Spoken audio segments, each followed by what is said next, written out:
Bonjour, bienvenue au long cours. Le long cours, c'est une méthode de maîtrise de la langue. Elle s'adresse à des enfants de 10 à 12 ans. Elle a été testée dans l'Académie de la Réunion pendant 3 années. Les résultats sont vraiment performants. On a observé des progressions de 2 à 3 fois supérieures à celles qu'on observe habituellement avec des méthodes classiques. Comment avons-nous réalisé une telle performance? Ça s'explique très simplement. J'ai introduit dans l'enseignement un test connu des linguistes qui s'appelle le test de commutation.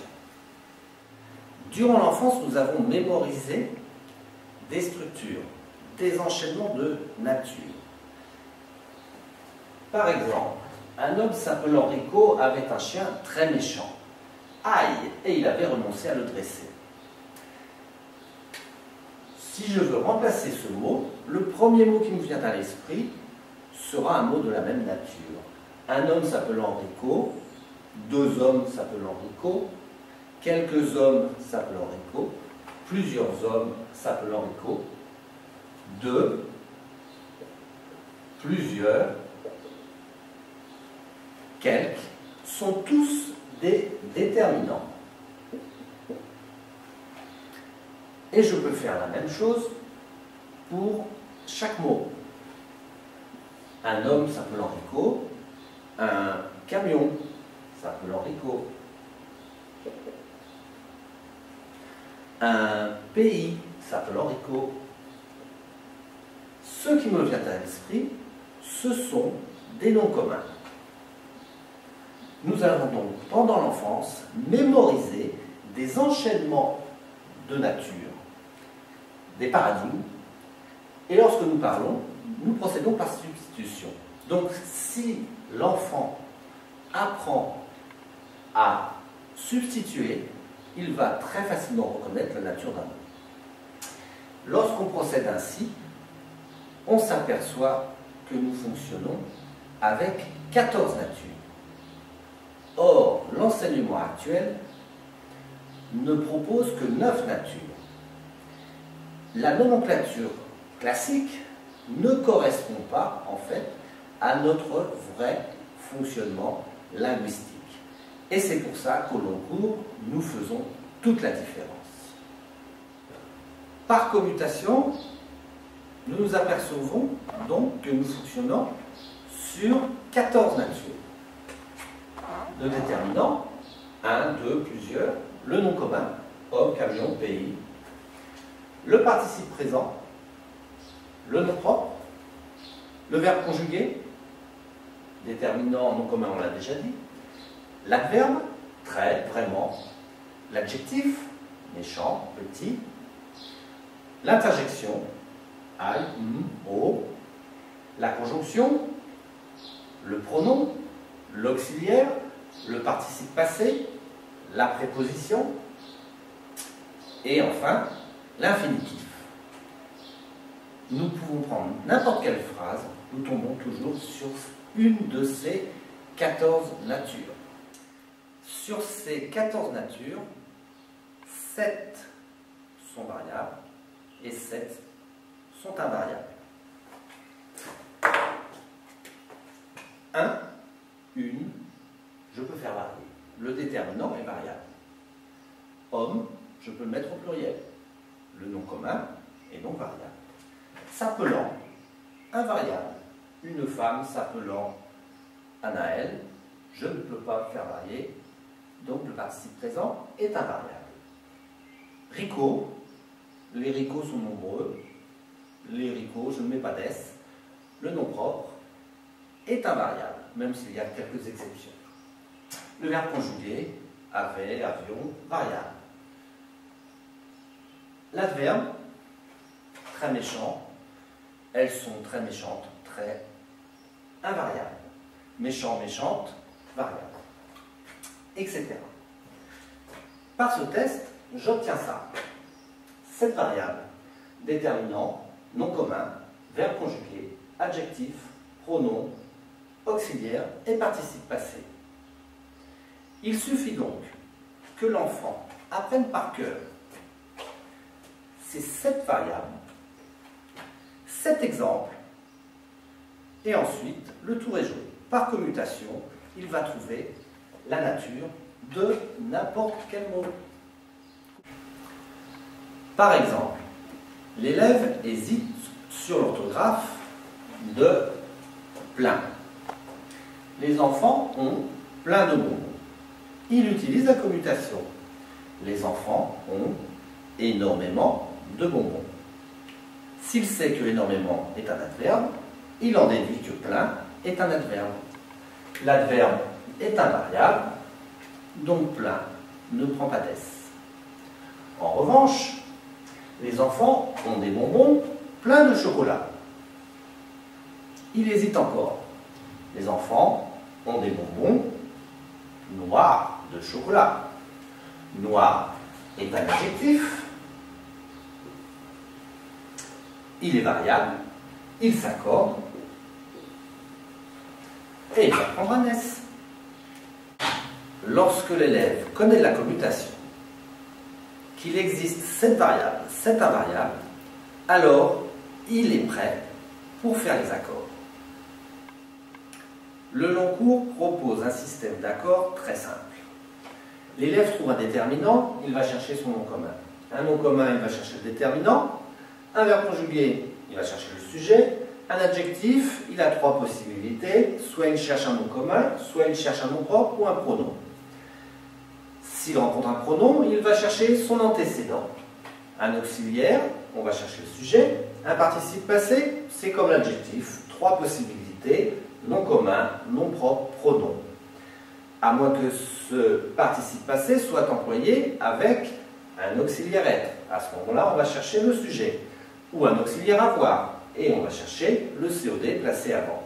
Concrètement, ça veut dire ici les déterminants variables. Je vais chercher mon nom commun. Je les accorde. Mange, verbe conjugué. Je vais chercher le sujet. Qui est-ce qui mange? Les enfants. Je les accorde. Goulûment. Goulûment, c'est un adverbe invariable. Je n'accorde pas. Des déterminants. Je vais chercher le nom commun. Le voilà. Je les accorde. Il, c'est un pronom. Il me faut chercher son antécédent. Il se régale. Ce sont les enfants. Je les accorde. S. Régale. Verbe conjugué. J'accorde avec le sujet.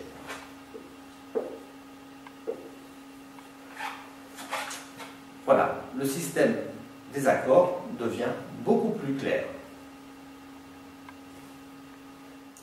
Nous avons testé plusieurs progressions et le mieux, c'est de partir de la lecture. À travers la lecture, l'élève va découvrir qu'il y a des paragraphes. Ces paragraphes sont marqués par des alinéas et on va lui demander systématiquement, dans les productions écrites, de marquer le début de ces paragraphes par un alinéa. Ensuite, dans ce paragraphe, il va bien sûr voir qu'il y a des phrases.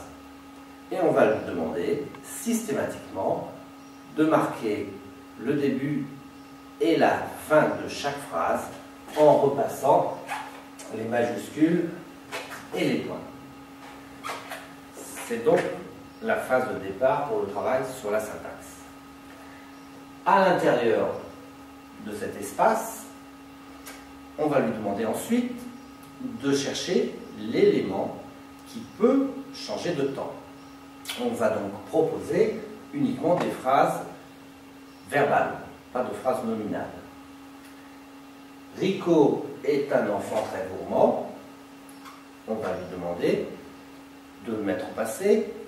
Rico était un enfant très gourmand.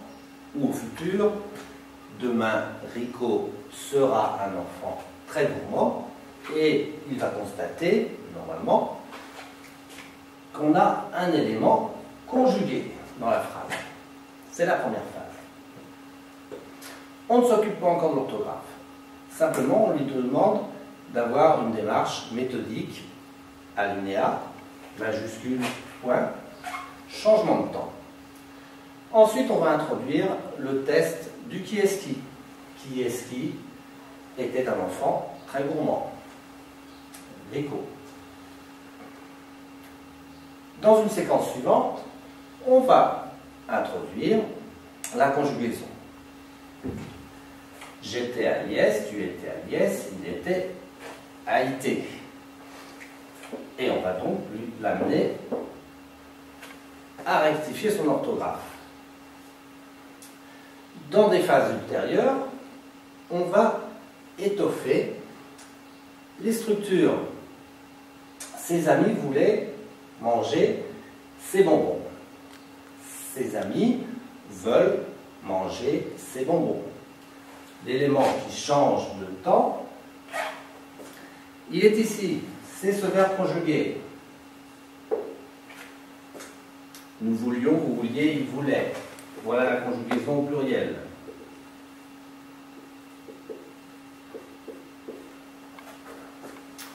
Il a repéré son sujet.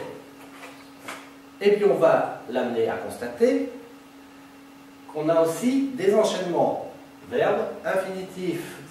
Ses amis voulaient descendre, prendre ses bonbons. Par commutation, il peut déduire qu'ici, on a un infinitif. On va l'amener à découvrir qu'on a ce que j'ai appelé des structures de base. Des enchaînements sujet-verbe, sujet-verbe infinitif, sujet-verbe préposition infinitif, ou alors des enchaînements sujet, auxiliaire, participe passé. Et on va l'amener donc à corriger toutes les fautes d'orthographe liées à la structure de la phrase, non pas au sens, non pas aux accords, mais à la structure. Après avoir repéré la structure de base de sa phrase, l'élève va chercher les variables. Rico, nom propre, invariable, ça ne s'accorde pas. Était, verbe conjugué, on a dit qu'on l'accordait avec le sujet. T. Un déterminant s'accorde avec le nom commun.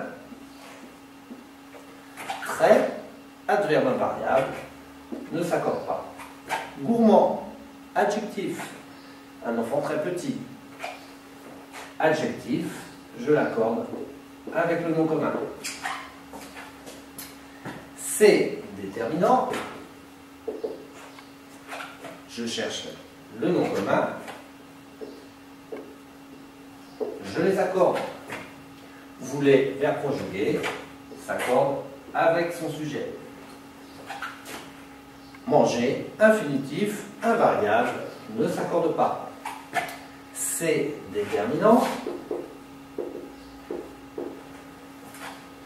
je vais l'accorder avec le nom commun. Toutes ces étapes de vérification orthographique sont consignées dans une liste de contrôle. Lorsqu'il écrit, l'élève porte toutes ces vérifications sur son brouillon. Et il suit donc une procédure qui se trouve dans une liste de contrôle. Il opère donc un véritable quadrillage de la langue. Il vérifie l'alinéa, la majuscule, le point, la structure de base, la conjugaison, les natures, les liens entre ces natures, c'est-à-dire les accords. Et ensuite, on va pouvoir s'intéresser aux sous-natures, aux déterminants possessifs, aux déterminants démonstratifs, à tous ces homophones. Et enfin, en phase finale, on pourra travailler sur l'orthographe lexicale à l'aide d'un dictionnaire. Donc on commence par travailler toute la partie grammaticale et on finit par la partie lexicale. Plus tard, on s'intéressera bien sûr au sens. En classe, le long cours est simple d'utilisation. L'élève doit avoir un cahier ou un classeur avec des pochettes transparentes. Le professeur tire sur papier et distribue les textes de travail. Les premiers, les 15 premiers au début suffisent. Sur ces textes de travail, l'élève va pouvoir écrire. C'est en quelque sorte son cahier d'exercice. Le professeur ensuite peut projeter la méthode ou alors distribuer sur papier une page de la méthode. L'élève prend cette page, la met dans la pochette transparente, mais on lui dit bien que ça reste la propriété de son établissement scolaire. Il n'écrit pas dessus. Lorsqu'il a fini de travailler sur cette fiche, on lui donnera la page suivante, il fait un échange.